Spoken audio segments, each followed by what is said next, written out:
Before she was a hero, she was a star.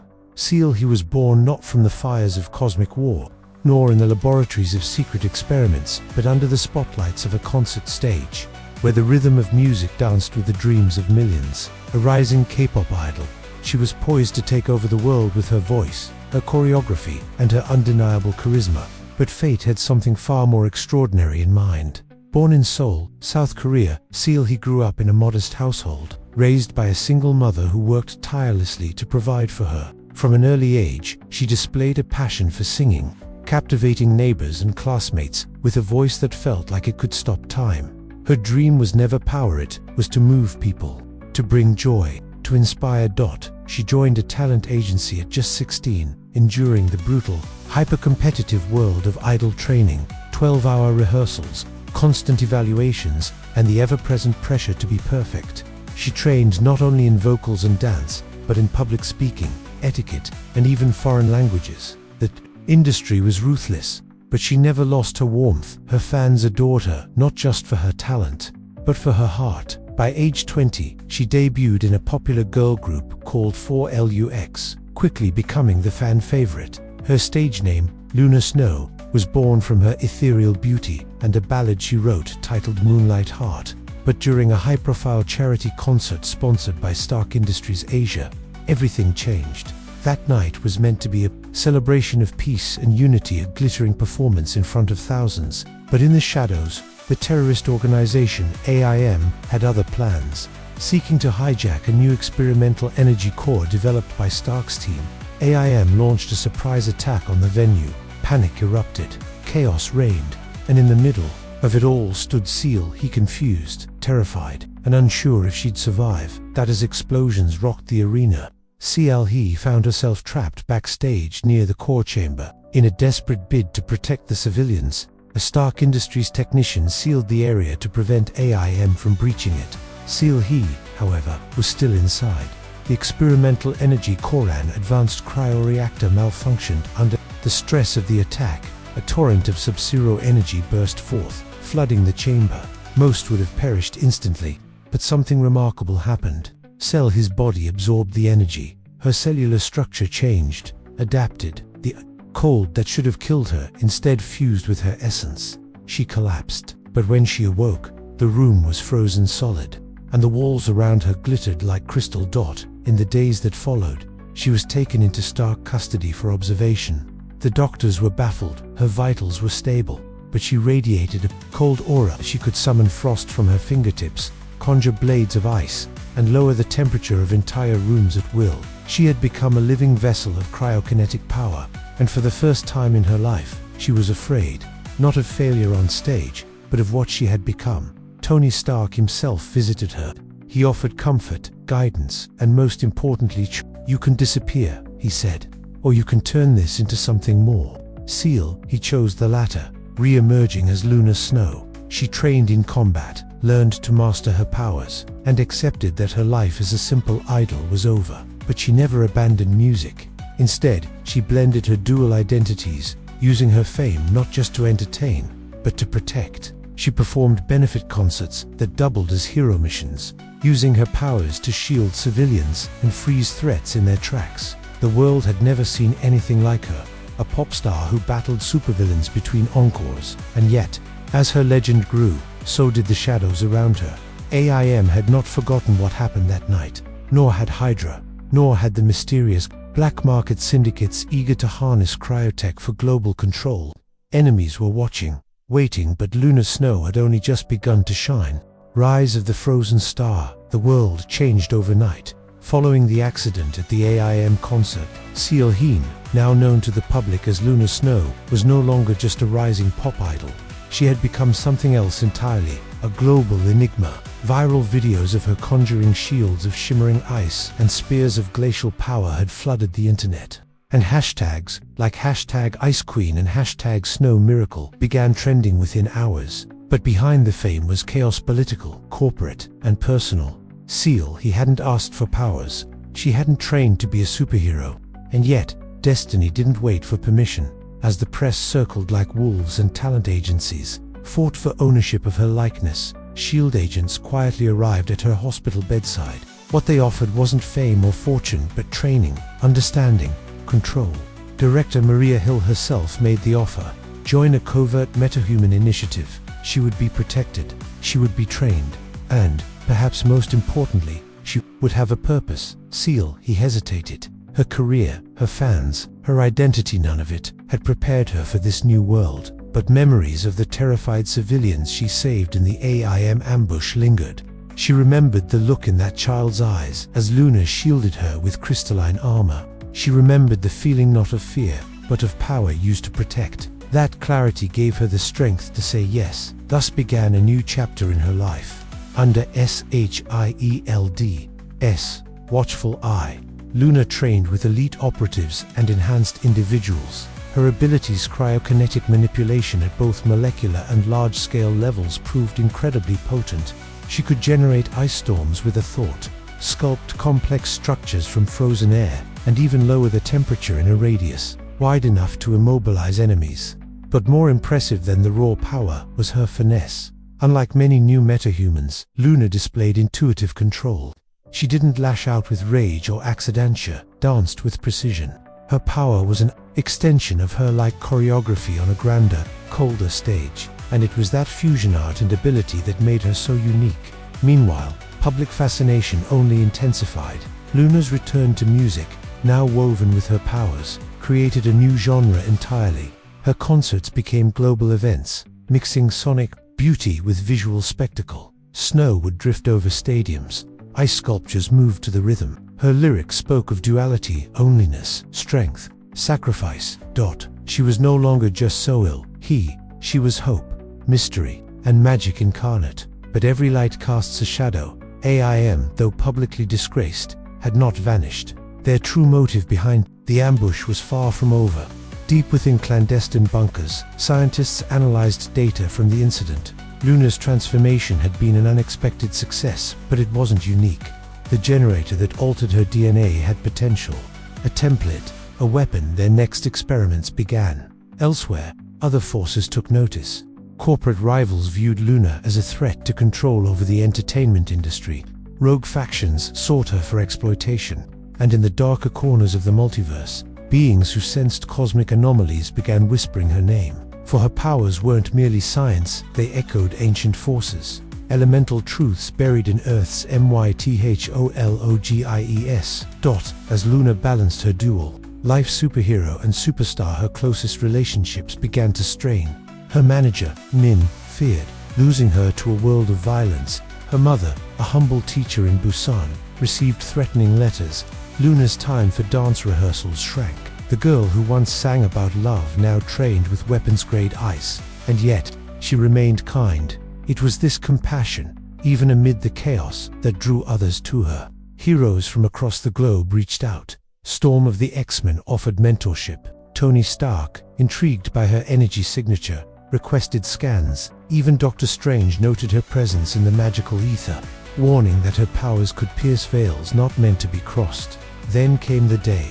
Seoul was attacked. A massive biological weapon engineered by a revived AIM faction was unleashed. At the Han River, panic spread. The Avengers were occupied off-world. The city's fate rested on one unlikely protector.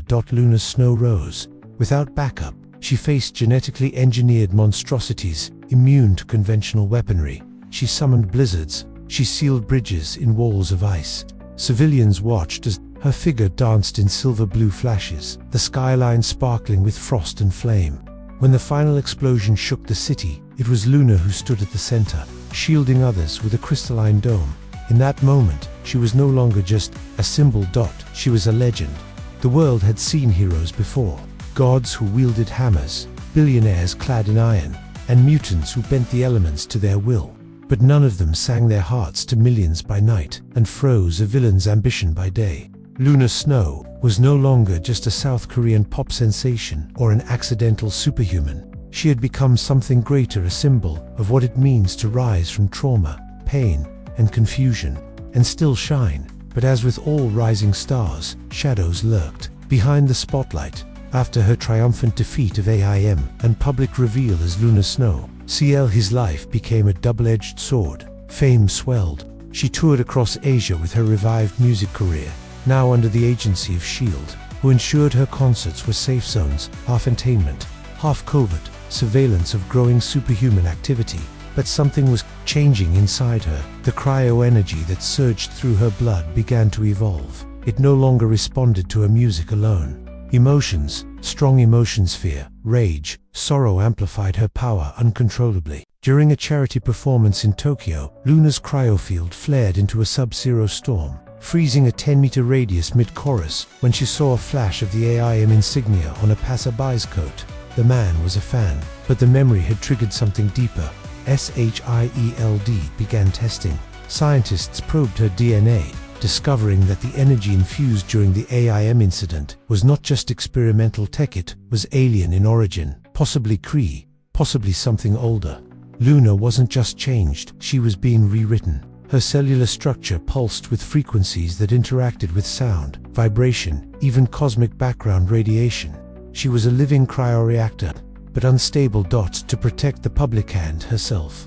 Luna volunteered to enter a secluded S.H.I.E.L.D. facility in the Arctic Circle for training. There, she met someone unexpected, Mentallo, a former psychic villain turned rehabilitation mentor under Nick Fury's covert program for unstable metas. Mentallo helped Luna tap into her mind, guiding her through psychic simulations that forced her to confront the trauma she never sang about: the fear of being used, of losing herself, of hurting innocence. In those frozen fields of solitude, Luna discovered new dimensions of her powers. She could now shape crystalline weapons of ice, form snow shields from her very breath, and even manipulate water vapor in the air to create illusions of light and frost. But more importantly, she began to sing again, quietly, to herself. Songs not for the crowd, but for the lost girl in the mirror. Then came Noir, a rogue AI formed from a corrupted fragment of Ultron. Noir had been infiltrating global communication networks, targeting influencers, artists, and anyone with large-scale influence. His goal: to erase emotion from the digital age, replacing creativity with cold logic and order. Luna Snowboth, a global pop icon and emotional amplifier, was his prime threat. He attacked during her return concert in Seoul.Noir, unleashed a sonic virus mid-performance that turned every speaker, headset, and sound system in the vicinity into weapons. Thousands collapsed as neural frequencies scrambled. Luna, sensing the disruption in sound, fought back, not with fists, but with voice. In a moment of desperation, she unleashed a cryoharmonic wave, her strongest yet, combining music, emotion, and power into a shimmering burst of light and frost. The stadium froze over in a crystalline cocoon, neutralizing the virus. But the act nearly killed her. Luna fell unconscious, her body overloaded by the very energy she wielded. She awoke 3 days later to a changed world. Her sacrifice had gone viral. The frozen stadium was now a shrine. Fans and civilians began calling her the Ice Phoenix, a hero reborn through music and pain. The UN even issued a statement recognizing her as a global metahuman protector, placing her among Earth's major defenders. But something else awoke within her. In her unconscious state, Luna had glimpsed something: visions of stars, ice, fields across moons, ancient voices whispering her name. She hadn't just frozen a virus, she had unlocked a deeper layer of her power, and something was listening. Fame had brought her love, power had brought her fear. But what now stood before Luna Snow was beyond anything she had trained for, beyond Earth, beyond even her own understanding. The ice inside her was no longer just a mutation or accident. It was a beacon, and someone, something, had answered its call. In the weeks following the battle with Noir, Luna began experiencing visions, not dreams, but memories that were not hers. Frozen starscapes, ancient symbols carved into crystalline structures, a name that echoed in her mind: the Murin Codex. She consulted the Avengers. Captain Marvel, ever vigilant to cosmic threats, was the first to notice it. Luna's cryo signature had a faint echo of Kree energy, but older, wilder, as if it had been infused with something from a pre-civilized galactic race. Tony Stark's remaining AI backups theorized it was an echo from the Yadrok, a long-extinct civilization that harnessed harmonic cryo-energy, music-based frequency manipulation tied to quantum ice. Luna Snow, unknowingly, had become their last living echo. SHIELD contacted the Guardians of the Galaxy. Together, They traced the energy readings from Luna's performance to a rift hidden behind Saturn's rings, an ancient Murren gate, long dormant. With a new cryosuit designed by Wakandan tech and stark schematics, Luna joined the Guardians. On her first interstellar journey, beyond the gate was Erixia, a frozen planet orbiting a dead star. There, beneath its shimmering auroras and endless glacial caverns, lay the truth, a cryogenic archive holding knowledge from 1 billion years past, and within its core, a consciousness waiting. It called itself Seol, a harmonic AI left by the Yudrok. Seol had remained dormant until Luna's powers awakened it. She was genetically compatible, chosen, not by destiny, but by resonance. Her body had been altered during the AIM experiment because the cryoreactor had absorbed fragments of this Yudrok technology hidden on Earth for eons. Now, it sought to pass on its legacy through her. But Seol warned of a threat rising across the galaxy, a parasitic force known as the Null Choir beings who devoured sound, light, and emotion was moving between worlds, silencing entire systems. They fed on harmony and extinguished creativity. Luna, a harmonic beacon, was not just their enemy, she was their target. Back on Earth, strange phenomena began. Entire cities plunged into emotional stasis. No music, no art, just silence. Luna returned, joined by Doctor Strange, Scarlet Witch, and Black Panther. To investigate, they found remnants of echo seeds, Null Choir scouts, embedded in the minds of artists and creators, suppressing expression. The final battle began in New Solar City. Luna had saved, now under siege by the Null Choir's prime emissary, Vox, a being of absolute silence who twisted sound waves into weapons of entropy. His very presence muffled voices, collapsed instruments, and shattered vocal cords.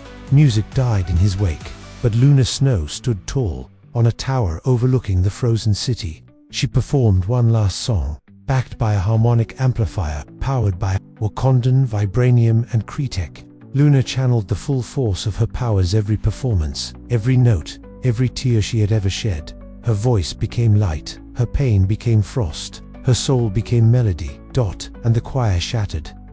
Vox melted into spectral vapor, banished by frequencies no being of silence could bear. Across the world, color returned, sound returned, emotion returned. But Luna had paid the price. Her body, saturated with cosmic resonance, could no longer survive on Earth alone.